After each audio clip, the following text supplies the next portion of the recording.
The morning they put Josephine Hawkins up for auction, the sky over Red Rock Flats, Texas was the color of a bruise healing purple at the edges, yellow at the center, and altogether too pretty for what was about to happen.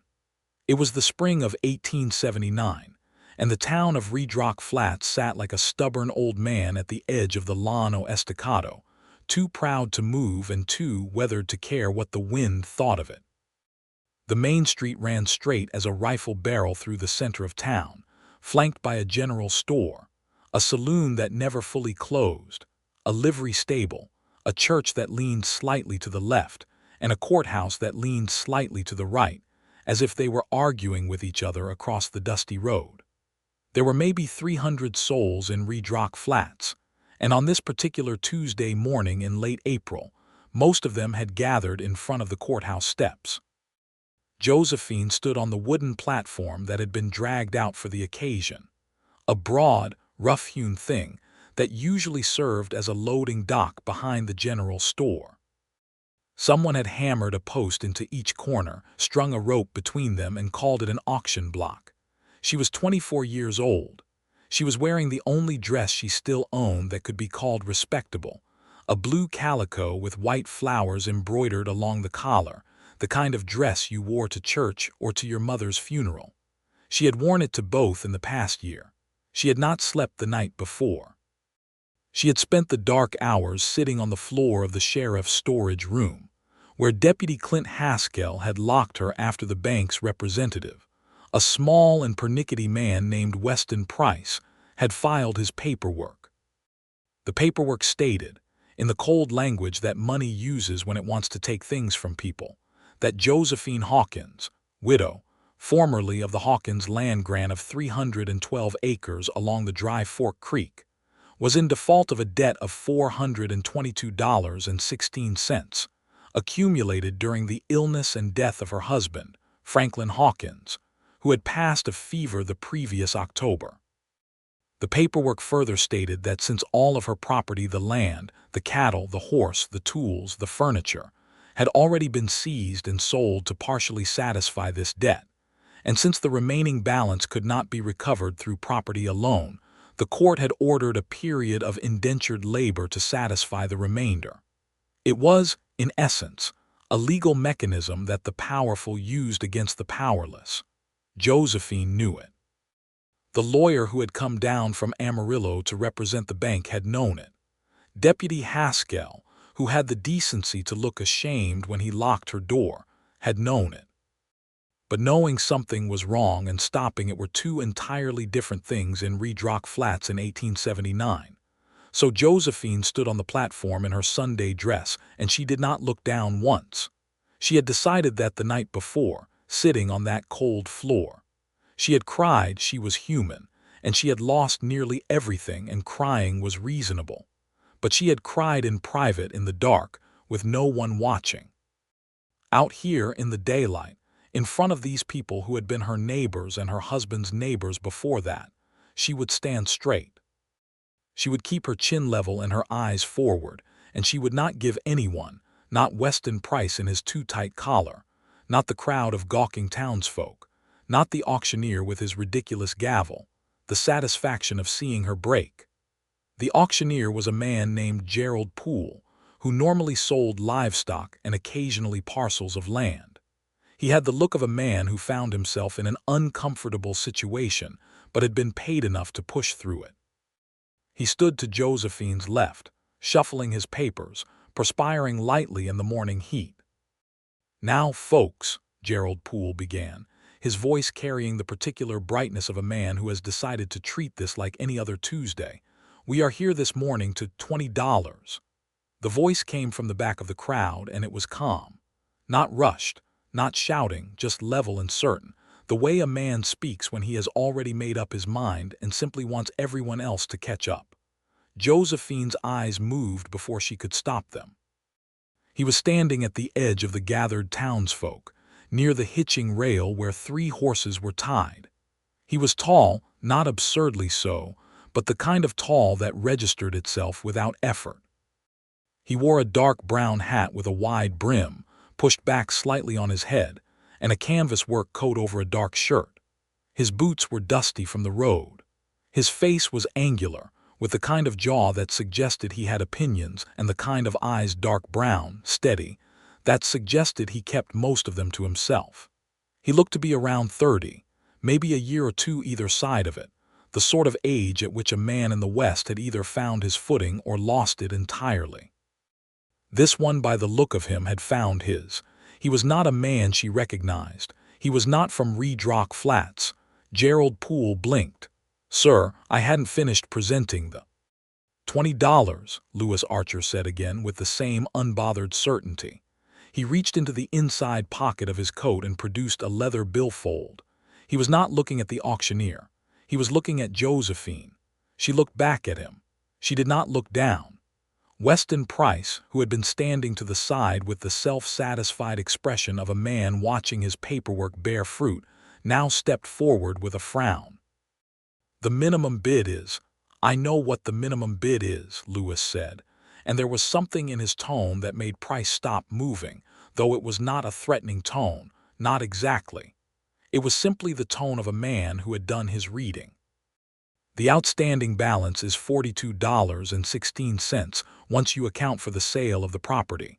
$20 is a starting bid. I'm offering 20 now and 22 on completion of whatever period the court specified." He paused.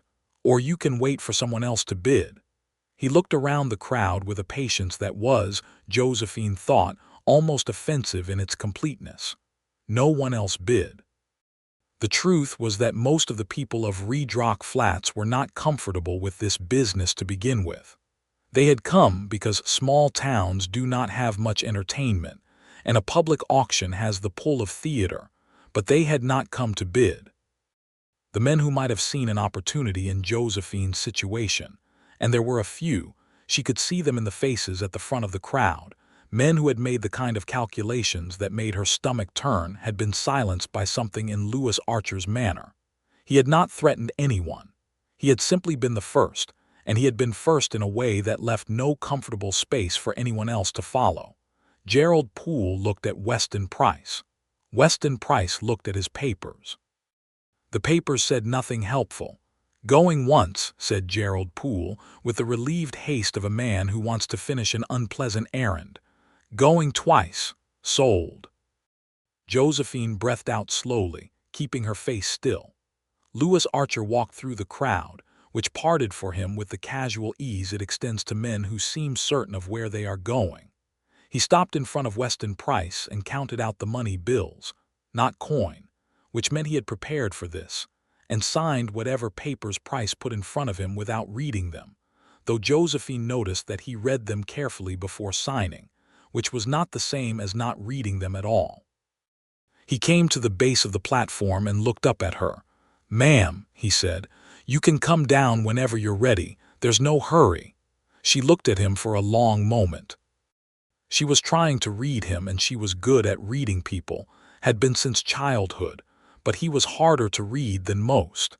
He did not look like a man with a plan she needed to worry about. He looked like a man who had done something he felt was necessary and was now waiting to find out if it had been the right thing. She came down from the platform. She was not small, 5 feet and 4 inches, with her mother's straight back and her father's stubborn set to the jaw, but standing next to him, she was aware of the difference in their proportions in a way that was not unpleasant. She was also aware that she had not had a proper meal in 2 days, and that she was exhausted, and that she was holding herself together with the same grim determination that had kept her chin level for the last hour, and that she could not keep it up indefinitely. "I don't know your name," she said, because that seemed like the place to start. "Louis Archer," he said. "I have a ranch about 12 miles north of here near the Caprock. I was in town to pick up a load of lumber and wire." He paused. "I heard about the auction from the livery man yesterday evening." "And you decided to—" She stopped, because she was not sure how to finish the sentence without it sounding either grateful or suspicious, and she was not yet sure which feeling was winning. "I decided it wasn't right," he said simply. "Whatever happens after this is your choice, Mrs. Hawkins. I am not here to own you. I bought your contract from the bank because it was the only legal way to cancel it, and because no one else was going to do it in time. He reached into his coat again and produced a folded document. "This is a deed of release. I had a lawyer draft it 2 days ago, before I even got to Raydrock Flats. You can read it. It says the debt is satisfied and no further claim exists against your person or property." She took the paper and read it. She was literate. Her parents had been schoolteachers, both of them, before the war had scattered everything, and she read carefully, the way she had read everything since Franklin died, and she had learned the hard way that legal language had teeth you could not see until they were in you. The document was what he said it was. She folded it and held it in both hands and said nothing for a moment because she did not trust her voice. "Why?" she asked. He considered the question as if it deserved consideration. "I lost someone to something similar a few years back." Not the same situation exactly, but close enough. He did not elaborate and she did not ask. There was a privacy in his manner that felt genuine rather than evasive. "I had the money. I was in the right place. It seemed like the obvious thing to do." She looked at him again. The crowd had mostly dispersed, drifting back toward the saloon or the general store or wherever people go after watching something uncomfortable. Weston Price was folding his papers with the brisk efficiency of a man who considers his business concluded. Deputy Haskell was standing by the courthouse door looking at the ground. "Mr. Archer," Josephine said, "I have 40 cents in my pocket, no property, and nowhere to sleep tonight. The deed of release is a kindness I will not forget as long as I live, but I want to be plain with you about my circumstances so you know exactly what you've bought yourself into." Something moved in his expression. It was not quite a smile, but it was adjacent to one.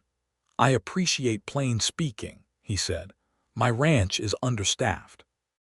I have a cook who is 63 and does not want to cook anymore, and a bunkhouse that needs work, and an operation that is running on too few hands. I can offer you honest work for honest pay, housekeeping, cooking, whatever you're willing to do, and a room in the main house that's yours and private. If you want to leave at any point, you leave. If you want to stay, you stay." He paused. "There are no strings on this, Mrs. Hawkins." Josephine Hawkins, who had been standing straight for the better part of an hour by sheer willpower alone, felt the first crack appear in the wall she had been holding up. Not because of the offer, though it was a fair one, but because of the way he had said "there are no strings on this," with a directness that bypassed flattery entirely and landed somewhere much more useful. "I'll take the work," she said. "Room." She straightened a fraction which she would not have thought possible. "And I will need a day or two before I'm worth much to anyone. I haven't eaten properly in 2 days. "We can fix that right now," he said. "There's a decent dining room at the hotel down the street. They do a good midday meal." "I don't have money to—" "I know," he said, and his tone was matter-of-fact rather than charitable, which made it easier to accept. "It's not a gift. Call it an advance on your first week's wages." She looked at him for another long moment. The April sunlight was getting warmer, and somewhere down the street someone was hammering at something, and the smell of horse and dust and sage that characterized every western town she had ever been in hung pleasantly in the air. She was free. The paper in her hand said so, and the man in front of her seemed to mean it. "All right, Mr. Archer," she said. "Lead the way."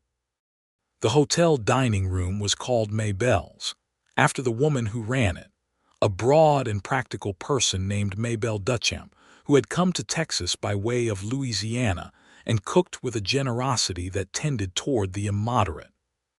She set a plate of salt pork and beans and cornbread in front of Josephine without ceremony, and refilled the coffee cup without being asked, and Josephine ate with the contained ferocity of someone who has been very hungry and is trying not to show it. Louis ate across from her, and talked about the ranch in the practical way of a man describing the facts of his situation. The Archer spread, which he called simply "the place" or "my operation," ran about 1,000 acres along the eastern edge of the caprock, where the land stepped down in those great dramatic shelves of pale rock toward the lower plains.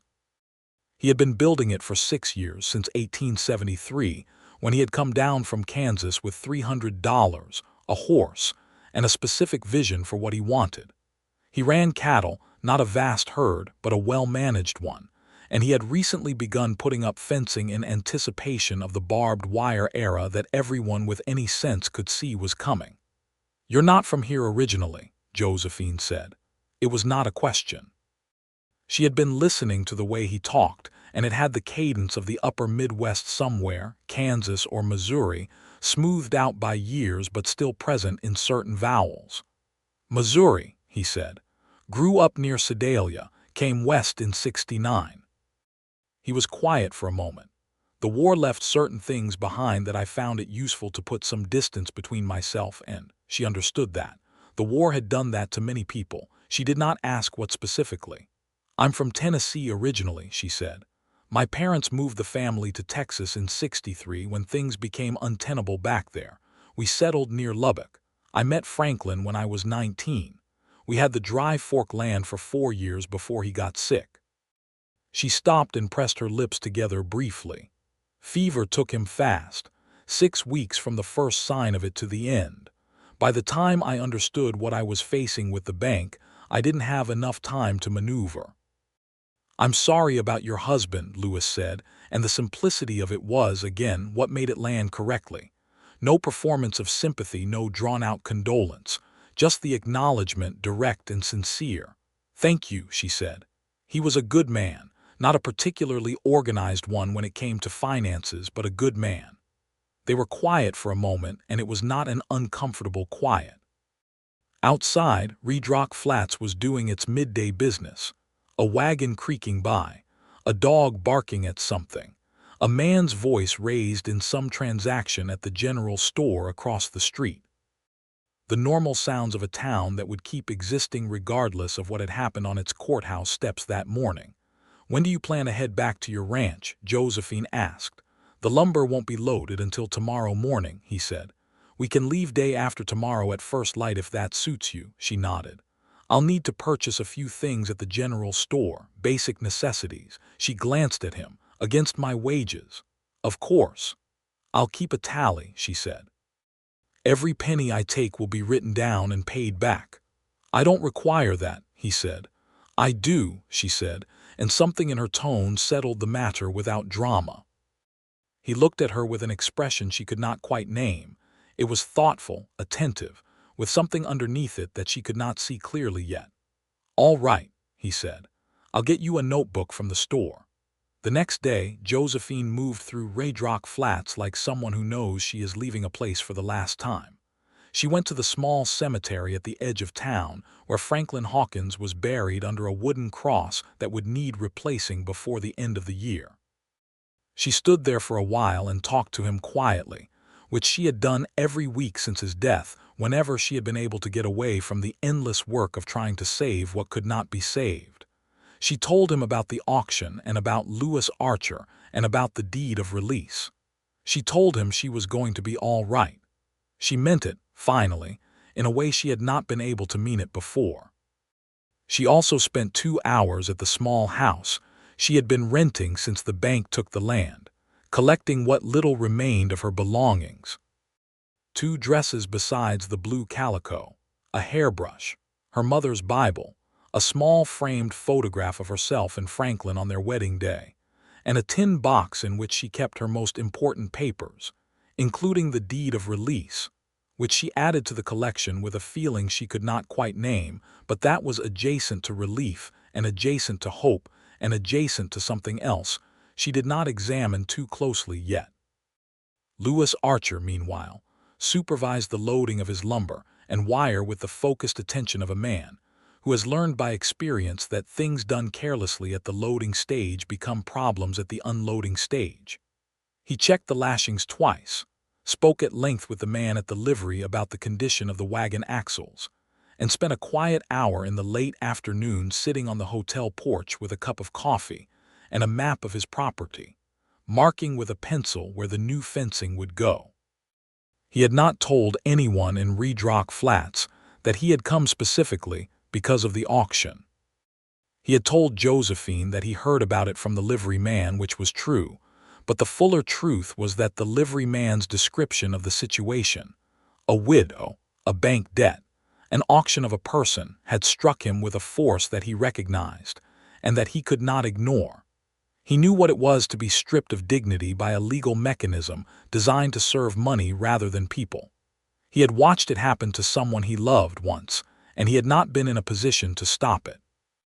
He had been in a position this time. He did not think about it in terms of heroism or rescue. He thought about it in terms of someone being in the wrong place at the wrong time, and him being in the right place to do something about it. The fact that she was also, undeniably, a remarkable-looking woman with a backbone made of something stronger than most people he had met, that was a separate matter. He was not going to confuse one thing with another. At least, he intended not to. They left Redrock Flats in the pre-dawn gray of a Thursday morning, the heavy wagon loaded with lumber and wire, and Josephine's small collection of belongings packed in a canvas bag behind the seat.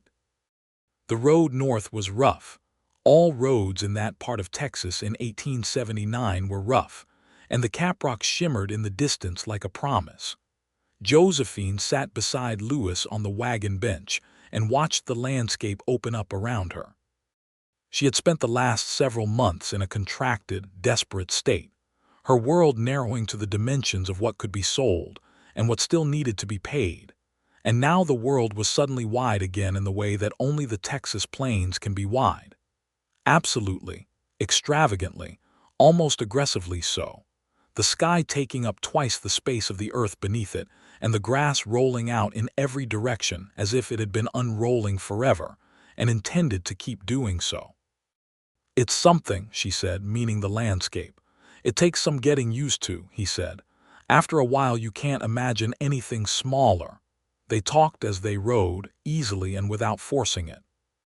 She told him about growing up in Tennessee and then in Texas, about her parents who had both died of typhoid in 1874, about her 4 years on the Dry Fork land with Franklin, about the cattle they had been slowly building up, about the way fever can dismantle a life in 6 weeks. He told her about Missouri, about the specific silence of the years after the war, about coming west and the first bad winter and the second better one, and the slow, steady accretion of a life he recognized as his own. He did not talk about whoever he had lost, the woman who had been in the situation similar to Josephine's. She did not ask. There was a time for that, and this was not it. Around midday they stopped by a creek dry mostly, but with a shallow run of clear water along the rocky center, and ate the food Maybelle Duchamp had packed for them: cold biscuits, dried beef, a paper twist of salt, 2 apples. They sat on the wagon's tailgate and ate and watched a pair of red-tailed hawks working the thermals overhead in long, lazy circles. "I want to ask you something," Josephine said, "and I want you to know I'm asking it plainly and not with any particular agenda behind it." "All right," he said. "Do you want me to cook and keep house because you actually need those things done, or because it was the most acceptable thing you could offer a woman you just bought out of an indentured contract without it seeming like something else?" He was quiet for a moment that was not a pause of evasion, but of genuine consideration. Then he said, "Both, honestly. Ethan, he's my cook, 63 and tired of it, has been asking me to let him retire from kitchen work for 2 years.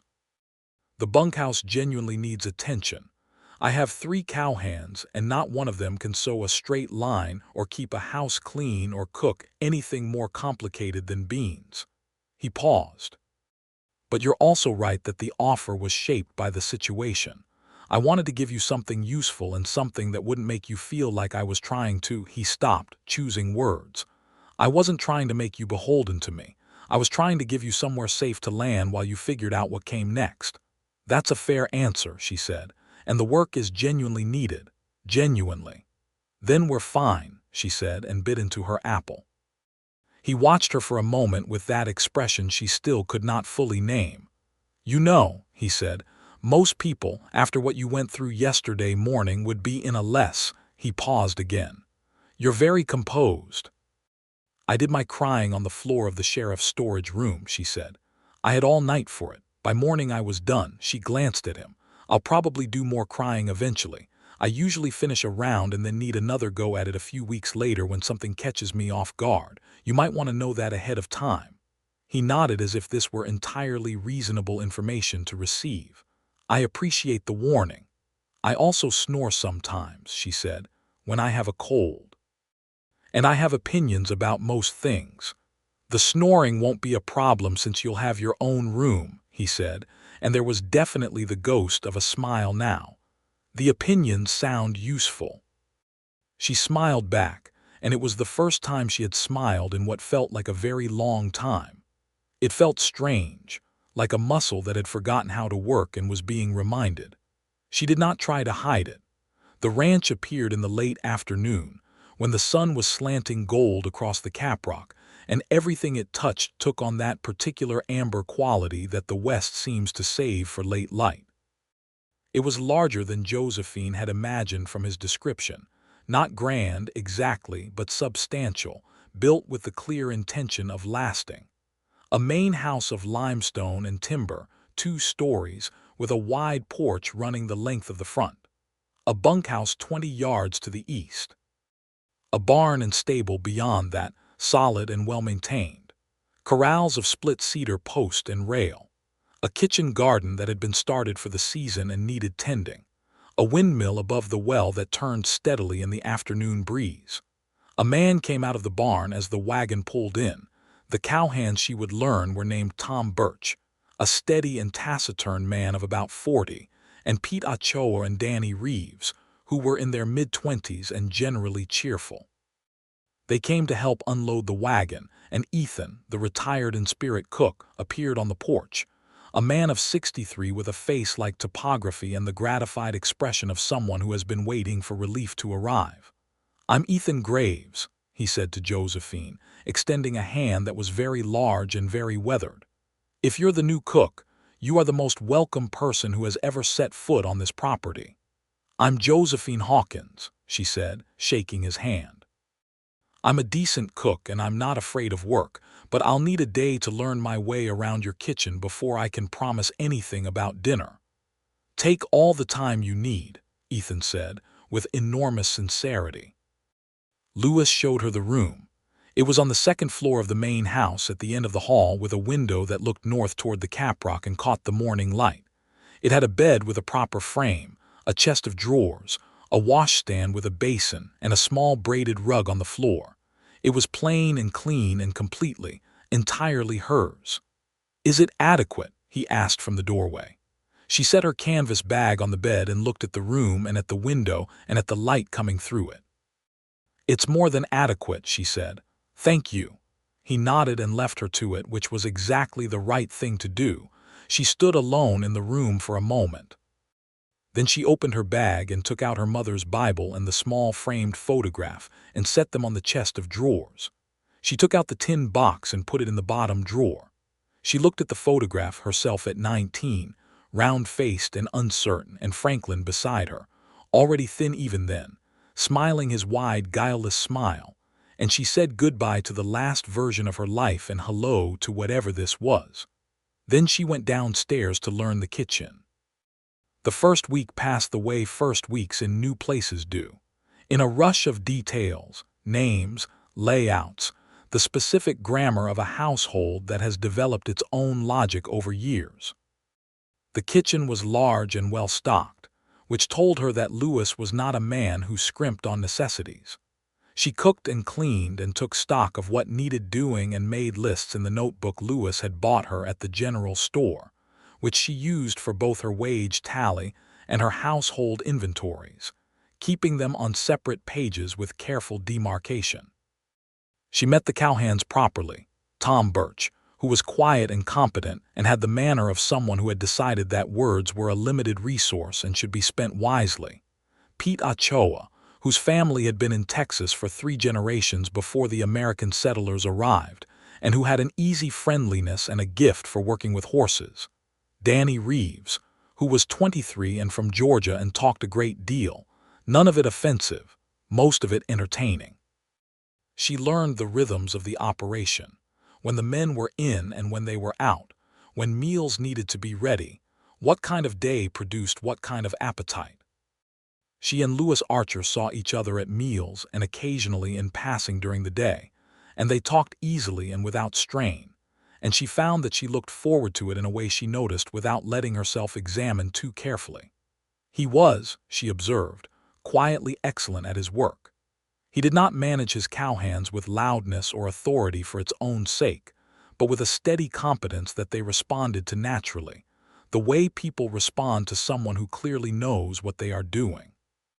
He was up before dawn every day, and was often the last one in at night. He was meticulous about the cattle and the fences and the windmill and the water, and all the thousand small things that add up to the difference between an operation that survives and one that does not. He was also, she noticed, careful around her. Not stiffly careful, not as if she were fragile, but with a deliberateness about the boundary between professional and personal that she recognized as intentional on his part. He did not crowd her.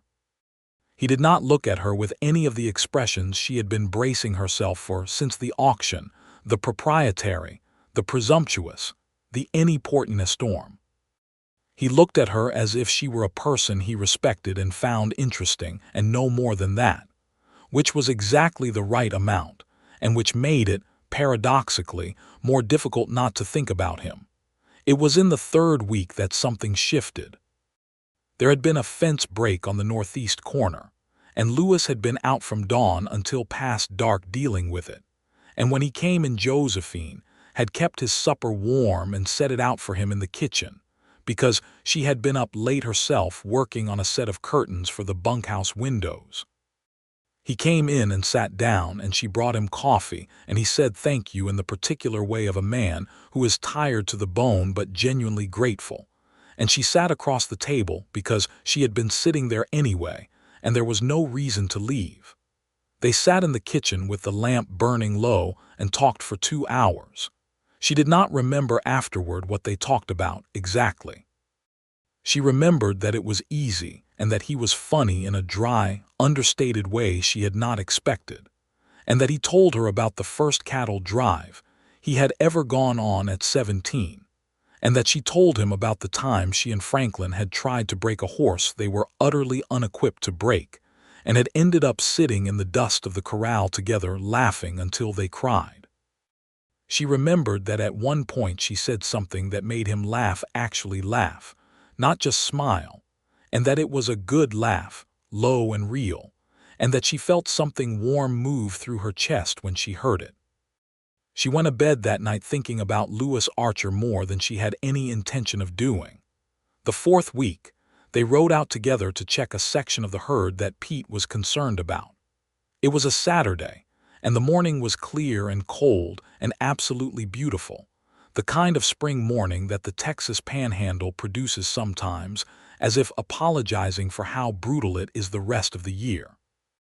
They rode side by side across the rolling grass, and Josephine, who had not been on a horse since the bank took hers, felt the particular pleasure of motion and open space in a way that went straight to the core of her. "You ride well," he said. "My father taught me," she said.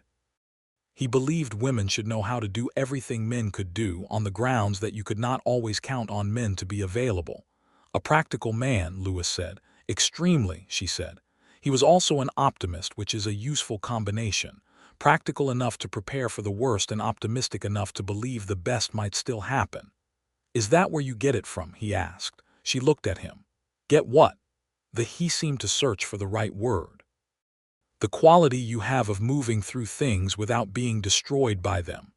She was quiet for a moment, looking at the grass rolling ahead of them and the cattle brown and distant in the middle distance. "I don't know that I have that quality," she said. "I think I just know that falling apart is a luxury I haven't been able to afford. Whether there's a difference between coping and being strong, I'm genuinely not sure." "There might not be," he said. "No," she agreed. "There might not be." They found the cattle, and Pete's concern turned out to be a minor issue with one of the watering points, easily fixed. They rode back in the afternoon, and the shadows were long and the light was gold again, and somewhere in the unremarkable middle of the ride back, Without either of them saying anything to mark the moment, Josephine understood that she was falling in love with Louis Archer. She did not do anything about this understanding immediately. She put it in a mental compartment and closed the lid on it with firm hands, because she was living in the man's house and working for his wages, and because she was 6 months out from her husband's death and was not going to trust feelings that might be nothing more than gratitude and proximity and the relief of being safe again. She was going to be sensible about this. She was sensible about it for another 3 weeks. At the end of those 3 weeks, a man arrived at the ranch on a gray horse. He was in his 40s, heavyset, with a large mustache and the expression of someone who has information he considers important. His name was Dale Prout, and he explained to Louis at the porch, the brother of Weston Price's associate, and he had come to see Mrs. Hawkins on a matter he described as business. Josephine stood in the doorway and looked at him. She had not had trouble from Price's office since the auction, but she had not entirely trusted that the quiet would last. "What business?" she asked. Dale Prout produced a letter. It was from a law office in Amarillo, and it stated in legal language that the deed of release signed by Louis Archer was being contested by the bank on the grounds of a procedural irregularity in the original auction. "The bank is claiming," Dale Prout said, with the particular discomfort of a man who knows he is the bearer of a corrupt message, that the auction was not conducted according to proper procedures, and that therefore the debt was not properly satisfied, and that therefore the debt still stands, Josephine said flatly. "In the bank's view," Prout said. "Yes." Louis, who had read the letter over Josephine's shoulder, said in a very quiet voice, "What procedural irregularity?" "The auctioneer did not complete his presentation before the bidding began," Prout said, looking somewhere between his boots and the horizon. "According to their lawyer, the bid was entered before the auctioneer finished, which is the most remarkable piece of legal theater I have heard since I came to Texas," Louis said, and now there was something in his voice that was cold in the way of deep water. "The bid was entered and accepted, and the payment was made and accepted, and Weston Price himself took the money.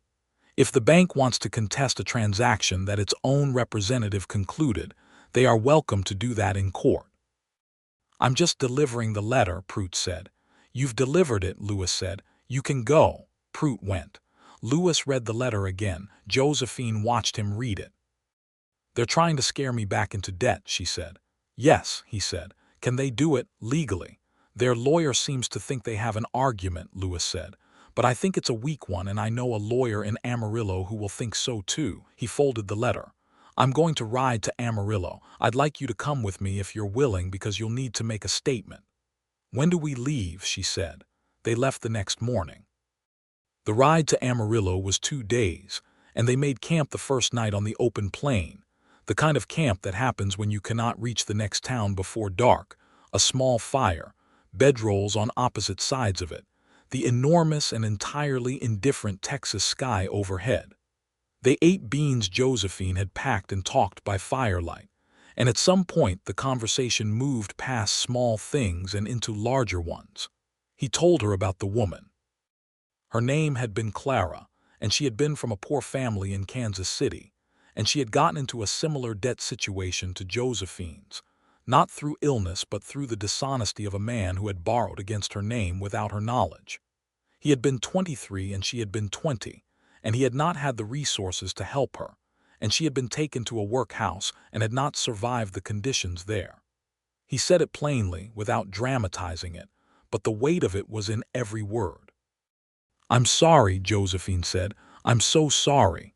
It was a long time ago," he said, "but it was the kind of thing that stays." He was looking at the fire. "When I heard about the auction in Red Rock Flats, I had the money and I had the means and I had the time. There was no question of what I was going to do. And if it had been a different woman, older, uglier, less—" She paused, feeling her way around the question carefully. He looked up at her across the fire. "It would have been exactly the same," he said with absolute certainty. She believed him. That was the remarkable thing. She believed him completely, and not with the credulous faith of someone who wants to believe, but with the clear-eyed belief of someone who has watched a person carefully for weeks and knows the shape of their character. "Louis," she said, and then stopped, because she had used his given name for the first time and the word felt different in her mouth than she expected. He noticed. She saw him notice. "Josephine," he said, equally careful. "I want to say something to you," she said, "and I want you to know that I have thought about it for 3 weeks before saying it, and I have been over every possible reason not to say it, and the reasons not to say it are real and I haven't dismissed them." The fire crackled. An owl called from somewhere in the dark. The stars were enormous. "All right," he said. "I think I am falling in love with you," she said. "And I think it would be dishonest not to tell you that, given that I live in your house and work for your wages. You deserve to know so that if you want me to leave after Amarillo, I will leave and I will not make it difficult." He was silent for a long moment. "I think," he said slowly, as if each word were being chosen with the care of someone building something that needs to hold weight, "that I have been trying very hard not to feel the same thing for the same reasons. Because you live in my house and I did not want to confuse what I offered you with an expectation of anything else." "It isn't confused," she said. "I know the difference between what you offered and what I feel." "So do I," he said. "Now that you've said it." Another silence. "I don't want you to leave after Amarillo," he said, "or ever, if I'm being honest." She looked at him across the fire for a long moment. Then she said, "That's a big thing to say." "I know," he said, "but you said you wanted plain speaking."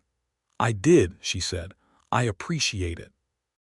They sat by the fire in a silence that had changed in quality from what it was before, not uncomfortably, but significantly, the way a room changes when someone opens a window. They did not reach across the fire for each other, because that was not the moment for it, and they both understood that without saying so. But when Josephine finally settled into her bedroll and looked up at the stars, she was smiling in a way she could not have explained, and did not try to. Amarillo was bigger than Redrock Flats and louder, with the constant sound of commerce and cattle, and the particular edge that frontier towns get when they are growing faster than their civic structures can keep up. Louis's lawyer was a man named James Colton, who occupied a small office above a hardware store and had the distracted energy of a man with too many cases and the focused precision of a man who does not let that stop him. Colton read the bank's letter with an expression of increasing disdain.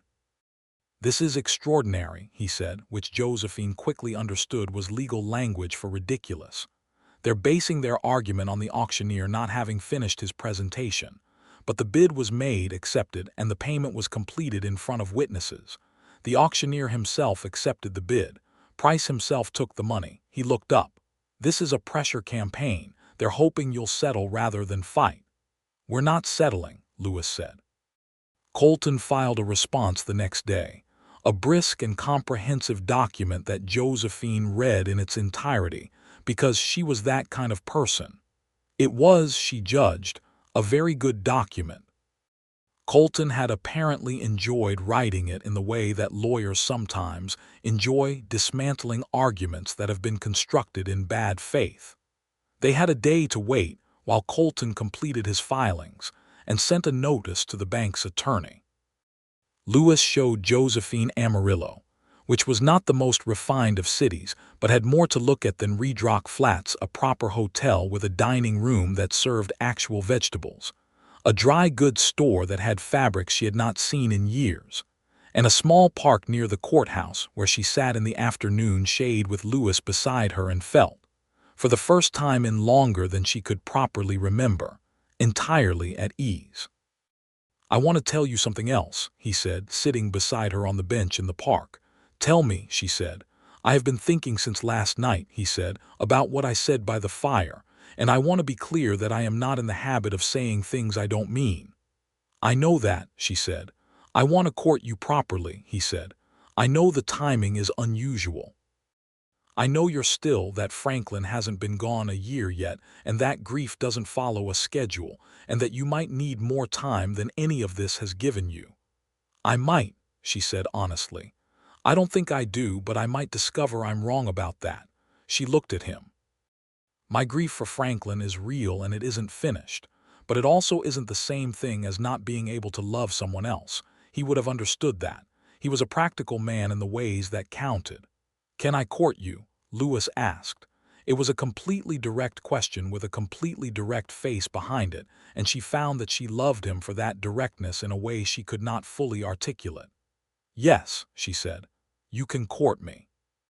The bank backed down 6 weeks later, when Colton's response had worked its way through the appropriate channels, and a judge in Amarillo had looked at the case and written 2 sentences that were essentially the legal equivalent of telling the bank to stop wasting everyone's time. The deed of release stood. The debt was satisfied. Josephine Hawkins was fully and irreversibly free. She heard the news on a Tuesday morning when Lewis came in from the post carrying a letter from Colton, and she read it standing in the kitchen with her hands still floury from the bread she had been making. And when she finished reading it, she stood very still for a moment, and then she put the letter down carefully and pressed her forehead against the cool of the kitchen window and breathed. Lewis, who had been watching her from the doorway, said nothing. He waited. When she turned around, her eyes were bright and she was laughing a little, which surprised even her. It's over, she said. It's over, he confirmed. She crossed the kitchen, and he opened his arms, which he had not done before, and she walked into them and held on for a moment with her floury hands careful not to touch his shirt, and he held her with the solid steadiness that she had come to associate with everything about him, and the relief of it ran through her from the top of her head to the floor. Then she stepped back and looked at her hands and said, I've gotten flour everywhere. And he looked down at the white handprints on his forearms and smiled. Not the ghost of a smile this time, but a real one, wide and warm. And she thought that smile was one of the finest things she had ever seen. The courtship was, by the standards of the time, both conventional and deeply personal. He brought her wildflowers from the grassland with the sheepishness of a man who is not accustomed to grand gestures and has decided that honest ones are better anyway. She cooked him the particular dishes she knew were exceptional and watched him eat with the satisfaction of someone who expresses care through the work of her hands. They rode out together on Sunday mornings with a regularity that became, by the third Sunday, something everyone at the ranch took as a given. Tom Birch, who almost never said anything that was not about cattle or fences, said one evening at supper, "It's about time," to no one in particular, and Pete Ochoa grinned and Danny Reeves looked delighted. On the evenings they sat on the porch after supper, the sky going from gold to rose to deep purple and the first stars appearing one by one over the caprock, and they talked about everything, about the kind of life they each wanted to build, about the land and what it meant to them both, about children in the abstract and specific terms that you discuss such things when you are 43 degrees from a decision, but moving steadily in that direction. She told him once on one of those evenings that she had been terrified on the platform in Red Rock Flats, that the composure she had shown was not natural stillness, but an act of will as difficult as anything she had ever done. "I know," he said. "You do. Your hands were shaking," he said. "You'd clasped them in front of you and you were holding them absolutely still, but when you first came down from the platform, your hands were shaking." She stared at him.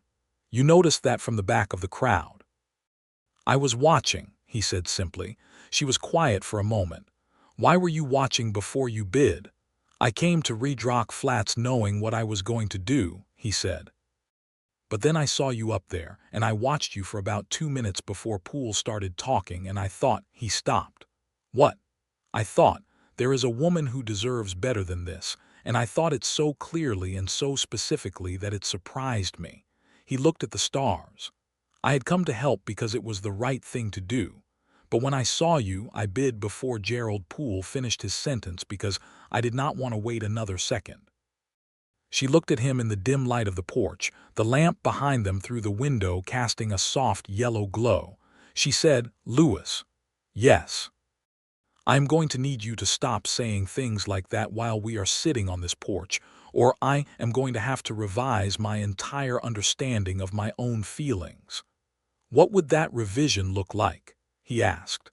"It would look like them being considerably more urgent than I have been letting on," she said. He turned toward her then, and she was turned toward him, and they were very close together on the bench in the way that happens when a conversation has been steadily shrinking the distance between two people for weeks and has finally arrived at its natural conclusion. He reached up and touched her face very gently, his thumb brushing her cheekbone with the kind of carefulness you use on things that matter. She kissed him. It was soft and certain and brief, and when she pulled back he was looking at her with an expression she could finally name, because it was a mirror of what she felt. A happiness so clear it was almost startling, the kind you recognize by the fact that it doesn't feel like anything else. "I've been wanting to do that for 8 weeks," she said. "I've been wanting it longer," he said. "You could have said so. You were grieving and working for my wages, and I am constitutionally cautious." "I've noticed that about you," she said. He kissed her back, this time less briefly, and the stars continued their business overhead with the studied indifference of stars. He asked her to marry him on a Saturday in July, 4 months after the auction. They were standing at the top of the first shelf of the caprock, where the land dropped away dramatically, and you could see the lower plains extending southward for what seemed like the entire width of the world. He had brought her here because it was the most beautiful place he knew on his property, and because he had stood in this exact spot 6 years ago when he first scouted the land and thought, "This is where I want to build something," and he wanted her to know that the thing he had been building now included her. He did not make a speech. He was not a speech-making man. He said, "Josephine, will you marry me?"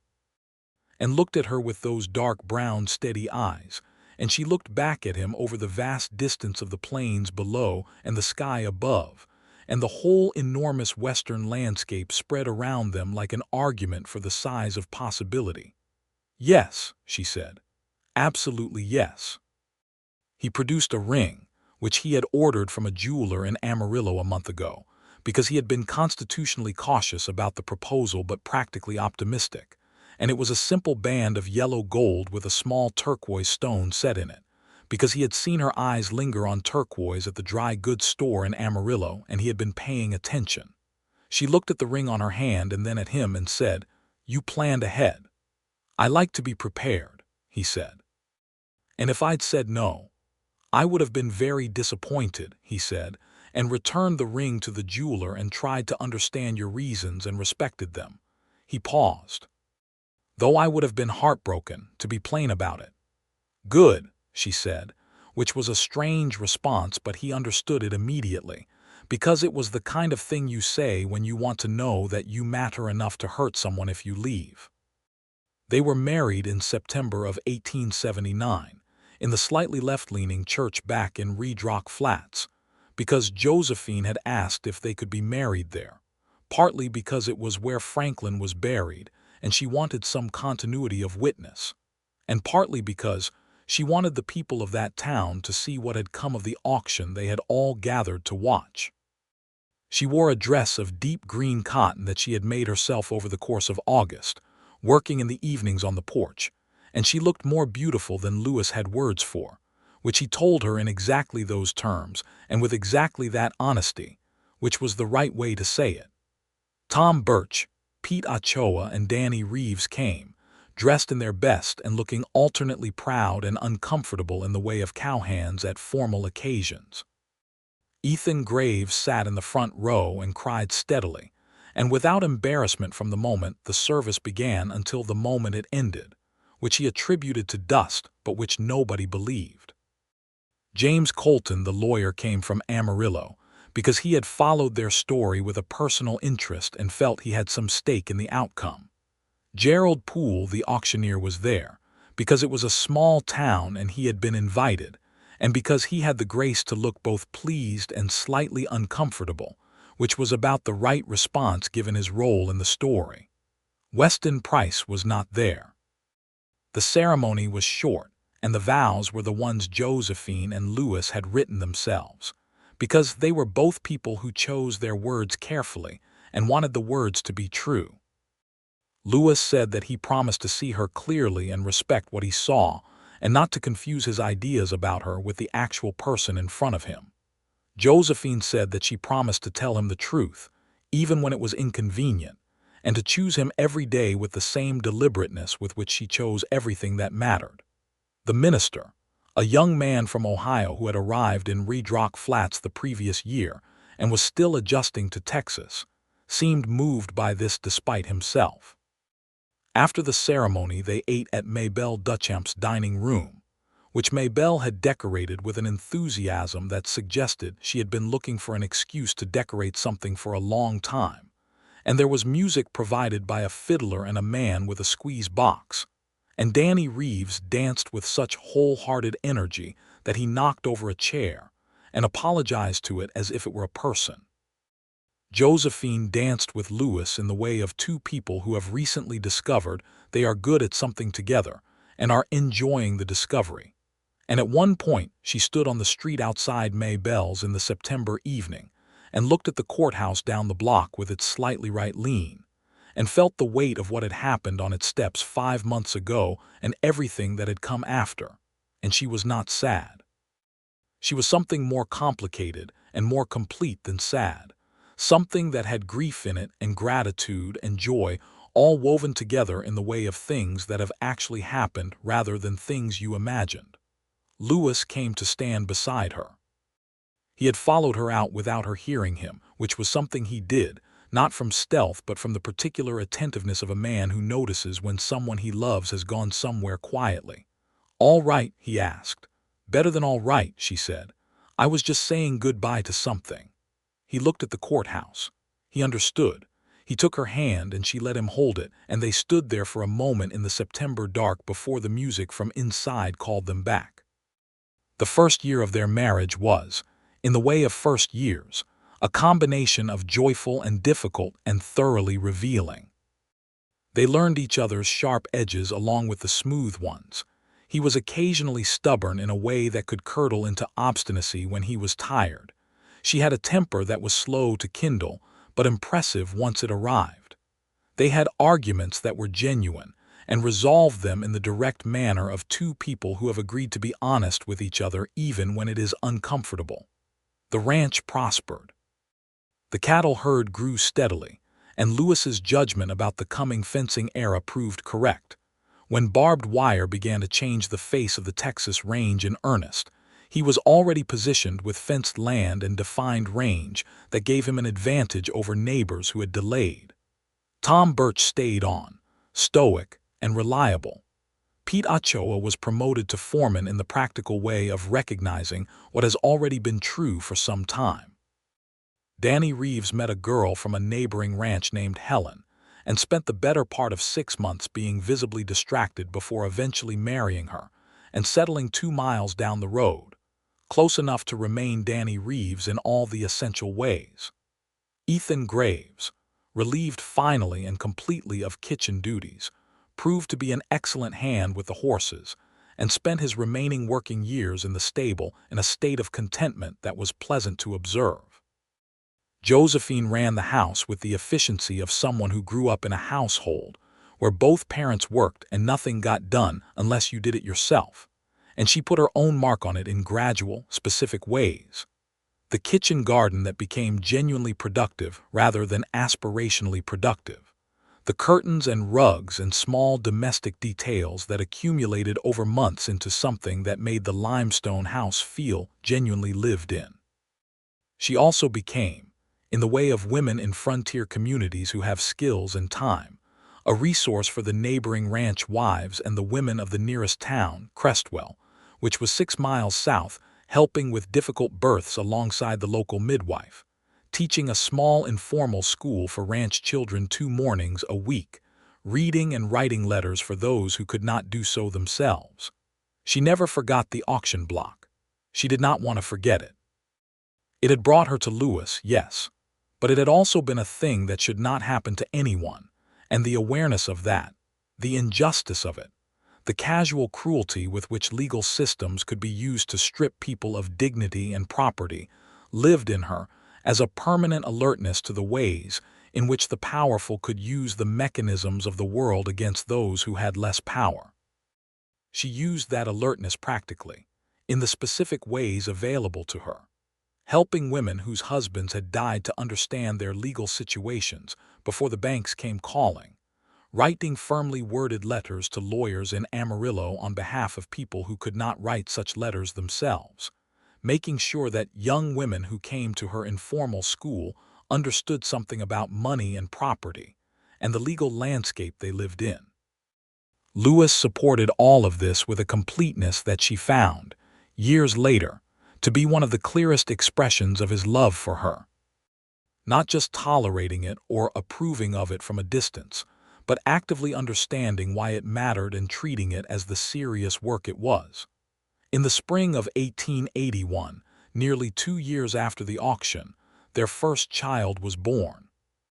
It was a boy, born in the main bedroom of the limestone house with the midwife, a capable woman named Rosa, in attendance, and Lewis in the hallway outside the door because Josephine had told him firmly that she did not need to look at his anxious face while she was in labor, but that he could come in immediately after.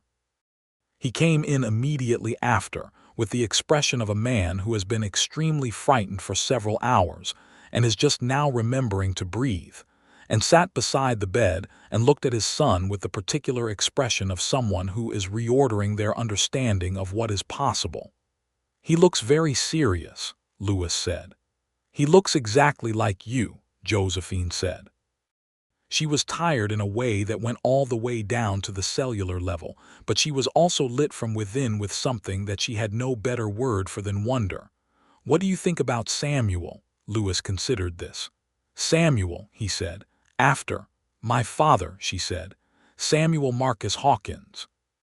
"He would have liked you." "Samuel Archer," Lewis said. "Samuel Marcus Archer. He tried the name several times, testing it the way you test a thing you are building to make sure it will hold. I like it." Samuel Marcus Archer arrived in the world with the seriousness of face that his father had noted, and which turned out to be permanent. He was, from his earliest months, a deliberate and observant child who watched everything from under a pair of dark eyebrows that were unmistakably Lewis's, and who reached for things with the focused intention of someone who knows what they want. He was also, once he got going, loud in the cheerful, unreserved way of children who are entirely confident of their welcome, which he came by honestly through Josephine. Josephine's recovery from the birth was swift, because she was healthy and stubborn, though she allowed Lewis to manage the kitchen for 2 weeks with a help from Rosa that she described as close supervision, and he described as remarkably detailed instruction. He cooked competently but without flair, and the bread he produced was structural rather than appetizing, and she took the kitchen back at the 2-week mark with the relief of someone reclaiming their domain. The months after Samuel's birth had the quality of fullness, not the frantic fullness of crisis or the hollow fullness of grief, but the genuine kind, where every day has enough in it, and you fall asleep at night understanding that your life is exactly what it is supposed to be. There was still hard work always. There were bad seasons, a drought in the summer of 1882 that was brutal and required the kind of decision-making that wore grooves in Lewis's face. A hard winter the year after that, when a norther came down off the Caprock in November and did not leave until March, and the cattle losses were real and felt. There were small tragedies, too. A fire in the barn that took most of the stored hay and required a ruinous early purchase. A season when several cows died of a sickness that Pete identified and contained before it became catastrophic, but that still cost them enough to feel. There were the specific difficulties of living in a place where everything that was not made by human hands was trying to kill everything human hands had built. But there was also the specific richness that comes from having chosen your life rather than fallen into it, from having built something that you recognize as yours because you laid every plank of it yourself.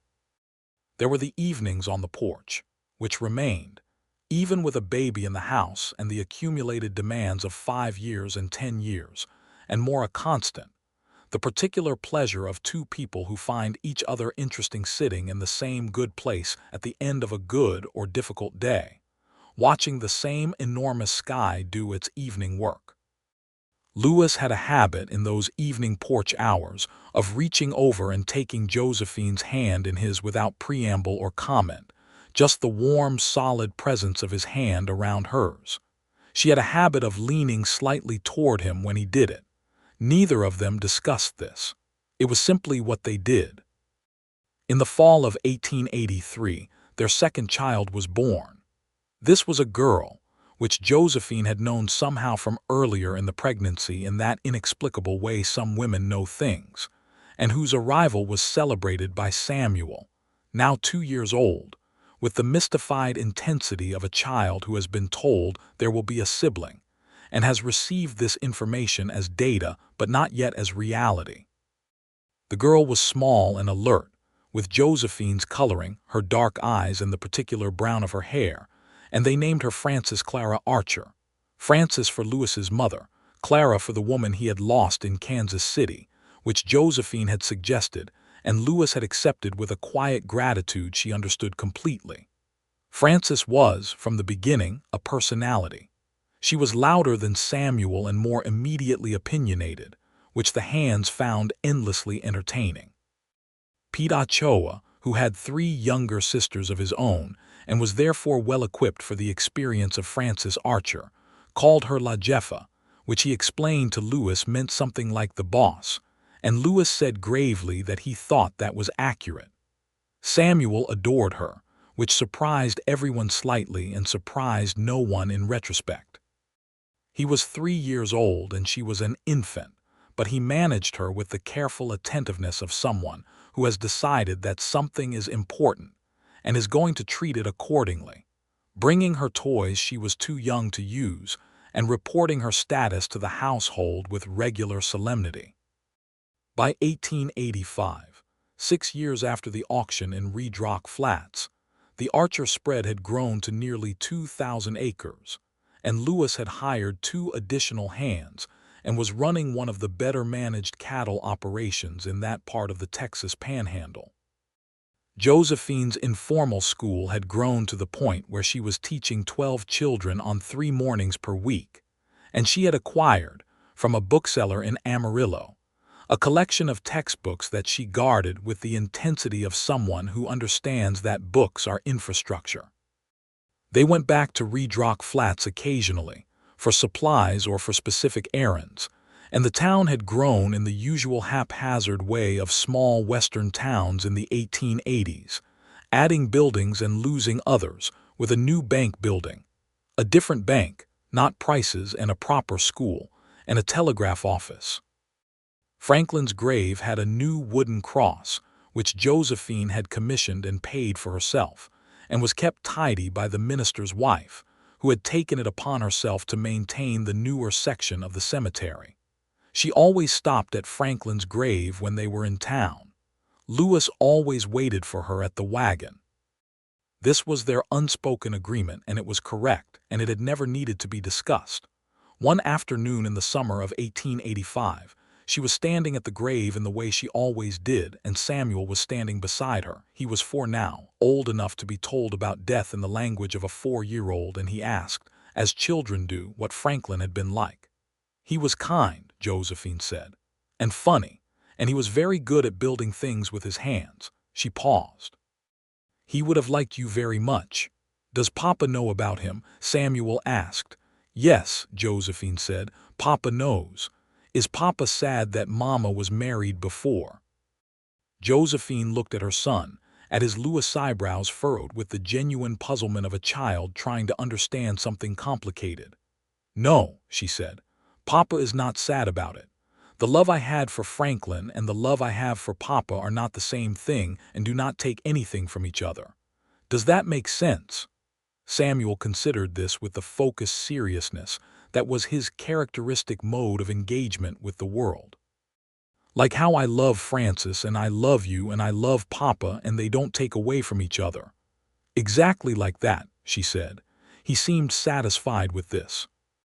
He put his hand in hers and they stood quietly for a moment, and then he said, "Can we go get the peppermint sticks from the general store now?" Which was the thing he had been building toward the entire visit, and she laughed and said yes, and they went. Louis was at the wagon, as always, with Francis on his knee and a patience in his face that seemed entirely genuine, because it was. He looked up when they came back, and Josephine met his eyes over the children's heads in the particular way of parents who have developed a shorthand that covers the full range of emotional weather, and he said with his eyes, "All right." And she said with hers, "All right," and he nodded, and Francis demanded her peppermint stick, and the conversation concluded. The years from 1879 to the late 1880s had a particular quality in that part of Texas, the quality of a frontier that is becoming something else, slowly and irreversibly. The open range was closing up. The cattle drives that had defined the 1860s and 1870s were changing in character as the railroads pushed west and north, and the days of long drives became shorter.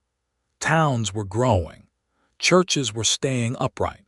Schools were being properly funded. The Wild West of story and song was already in the process of becoming history, which it does quietly, while the people living through it are mostly focused on the practical details. Louis watched these changes with the same measured attention he gave everything, and made the adjustments they required without mourning what was passing. He was not a romantic about the frontier in the way of men who have not had to live its consequences. He was practical about it, and the practicality of someone who had been building something for 15 years told him that adaptability was the better investment.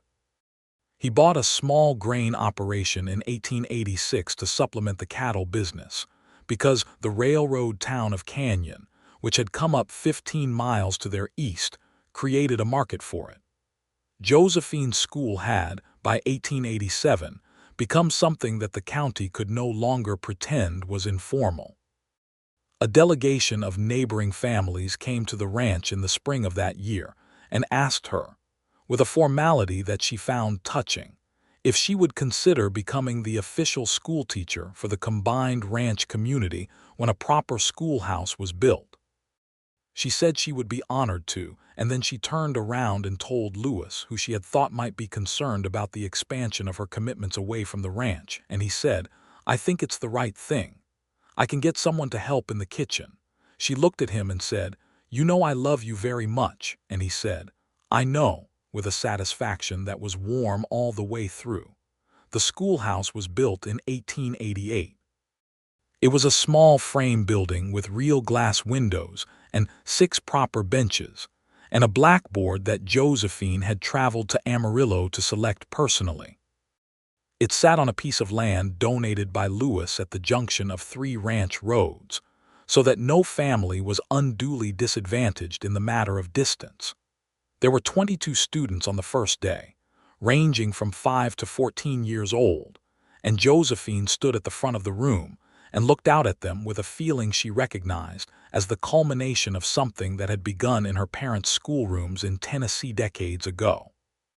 She taught reading and arithmetic and history and geography, and she made them all learn to write legibly and to understand the meaning of a legal document, which she considered as essential as any other subject, given what she knew about what happened to people who did not understand such things.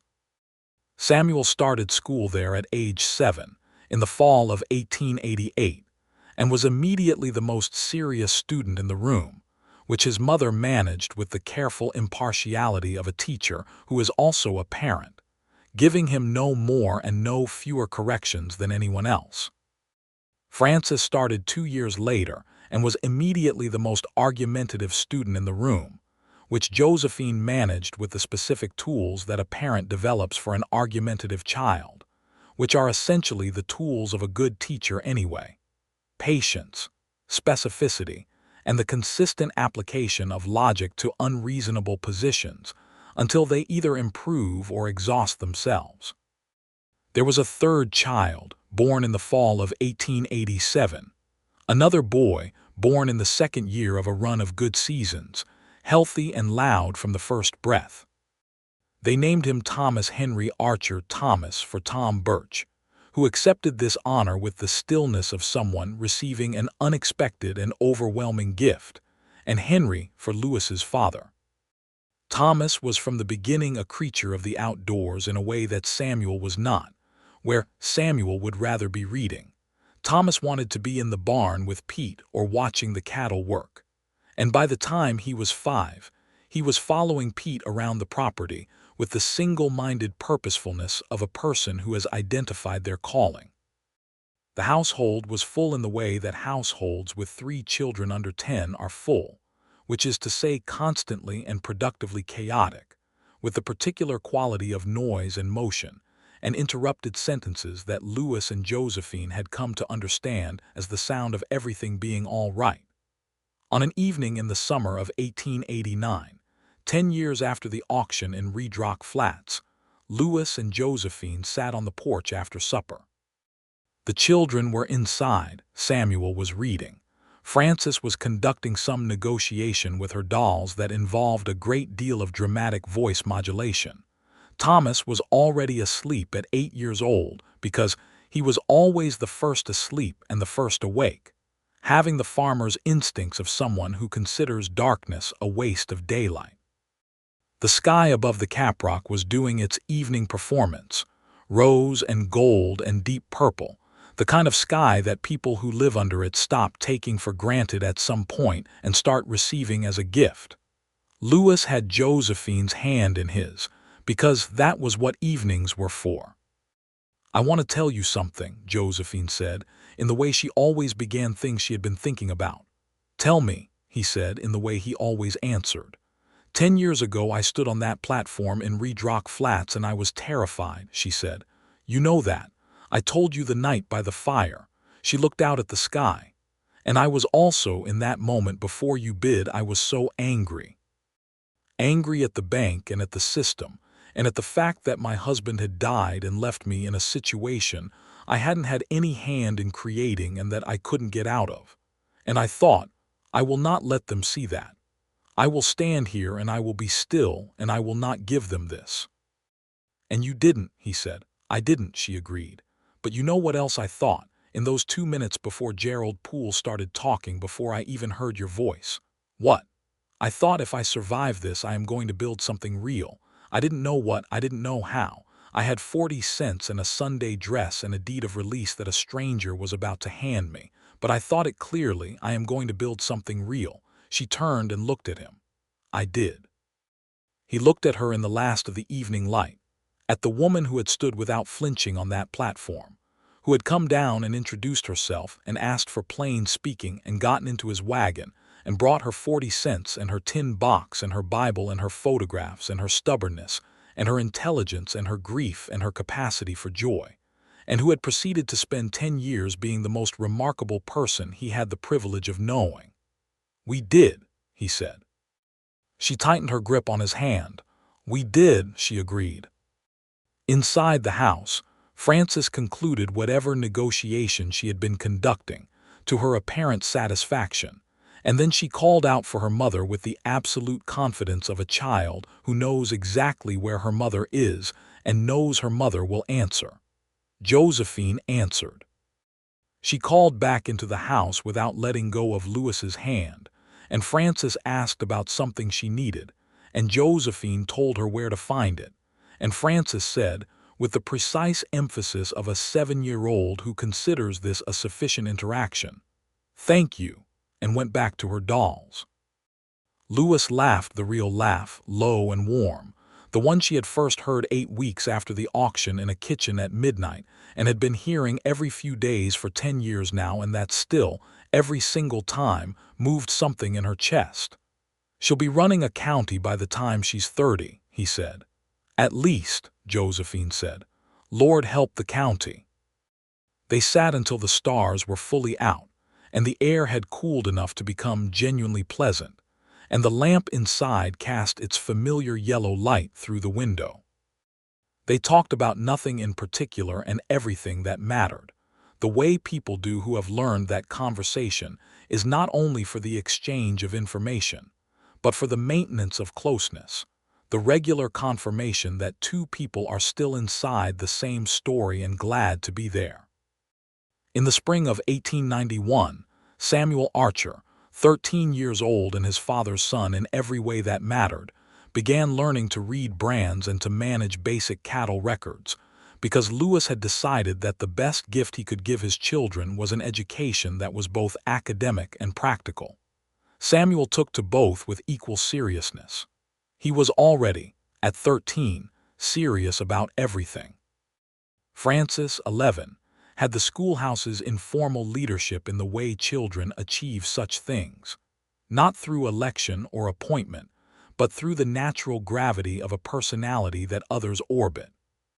She was also, to Josephine's private satisfaction, the best writer in the class, which had nothing to do with being the teacher's daughter and everything to do with the fact that she had grown up in a house with books, and with a mother who believed that learning to say exactly what you mean is one of the most important skills a person can develop. Thomas, 9, had by this point made it entirely clear that his life was going to be lived outdoors with animals, and Pete Ochoa, who had long since become an indispensable part of the family in the way of people who are excellent at what they do and who love the place and people they do it for, was teaching him with the patience and specificity of a genuine master of his craft. Tom Birch remained. He was past 60 by this point, and slower than he had been, and Lewis had gently restructured his responsibilities to account for this without making it feel like a reduction, because Tom Birch was not a man who accepted gestures gracefully, but who would accept an honest assessment of what he could do best. What he could do best, it turned out, was manage the grain operation with the same meticulous attention he had always given to every task, and he did this with a quiet pride that was evident to anyone who knew him. Ethan Graves had retired fully by 1888, at 72, and lived in a small room off the stable that Lewis and Josephine had made comfortable for him, because retirement in the West in 1888 meant living somewhere you were cared for rather than going back to nothing. He spent his days with the horses and the grandchildren, the latter of whom adored him with the complete and somewhat reckless devotion that children give to old men who have time for them and interesting stories. He passed in the winter of 1891 quietly in the way he had lived, without fuss, in his sleep, warm and not alone.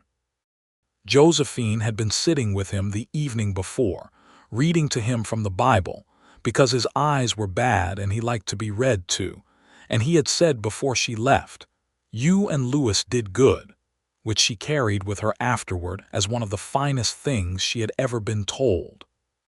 By 1893, the Archer spread was one of the established operations of the Texas Panhandle, part of the fabric of that particular piece of the world in the way that things become when they have been there long enough and done what they promised. The children were growing. The land was producing. The work continued, as it always does. Josephine Hawkins Archer had become, in the 12 years since the auction, someone different from the woman who had stood on that platform, not in any fundamental way, because the essential character of a person does not change so much as deepen, but in the way that someone who has lived fully becomes more themselves over time. She was 36 years old.